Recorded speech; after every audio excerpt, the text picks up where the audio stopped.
Seemed to skirt one controversy at Spotify as musicians started pulling their music from the platform. But in controversy number two, Spotify has responded by pulling around 100 podcasts of the high-profile host. This after a video was published online showing clips of Rogan repeatedly using the N-word on his program. And here's how he responded on Instagram.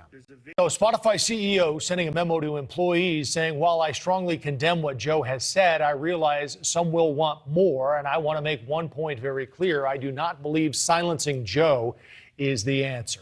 Joined now by our friends Mo Kelly, host of The Mo Kelly Show, and Tony Katz from WIBC in Indy. Mo, let's start with you. The last time we saw you guys, you both were standing behind Joe Rogan. What about this time? Anything changed for you?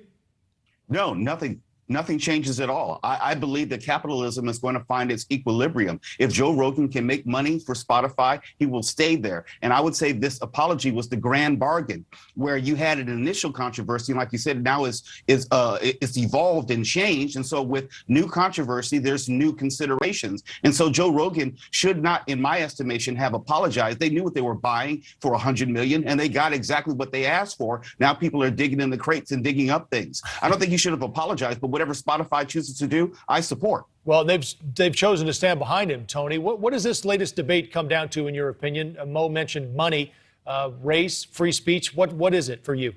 Well, it depends on, I guess, which part of the equation you're in. The latest debate from those who hate Joe Rogan is that it didn't work when they tried to get him thrown off of Spotify for having an honest conversation about COVID. So now they went to this. And you even heard there in part of the clips that it's something he hasn't said in years. So now we have to ask ourselves, well, exactly how many years is it? And then you have to ask yourself, does that mean Joe Rogan figured out maybe that wasn't something that he should be a part of? And let's say that he did. Well, that's not even good enough for the people who want him destroyed. This is about destruction. Whatever you want to take about Spotify, keeping him, and certainly we can have the capitalism conversation. I'm down, I'm in. It's being a little bit disingenuous. If you know anything about Joe Rogan and the fullness of his history, and I've listened to him for years, so I know this, he's had plenty of objectionable content around racial lines. He's had guests on where he opined about the supposed superiority of the cognitive abilities of the white mind versus the black athletic abilities and the black mind. So there are plenty of things which are racially objectionable, and Joe Rogan, I don't think, is being wholly honest. As far as the N-word is concerned, I think it's abhorrent. I think it's objectionable regardless of who uses it and why. And Joe Rogan is too smart to play dumb. He knows that that word is inflammatory regardless of using it in context or out of context. Don't insult my intelligence, Joe Rogan. He's definitely been contrite, Tony. He was the first time and promised to bring on a more balanced debate on the COVID issues, and now he's just flat out apologizing. We were wondering today in our production meeting why it is that some are suspended and others are fired. I've asked you before about where the line is and ultimately who decides, and the example that we came up with was that Nike has dropped a lot of athletes, but not Tiger Woods. Well, you can talk about that with a lot of people. Let's go back to Whoopi Goldberg just a couple of weeks ago, if that, I think it was just a week ago.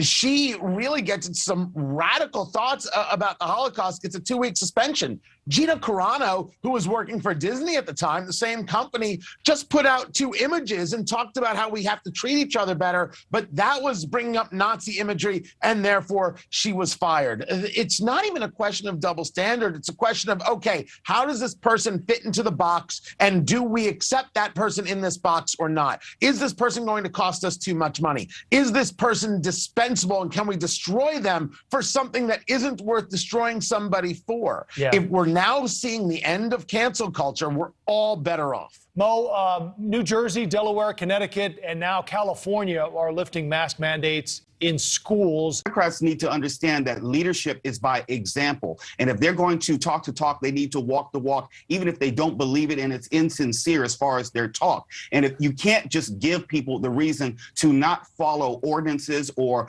state mandates. And so they're doing their own selves and their own rhetoric and their own politics a tremendous disservice.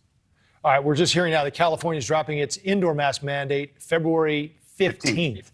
So, yeah, there you go. Listen, we're breaking news here and informing people at the same time. It's always great to have you two. Mo Kelly,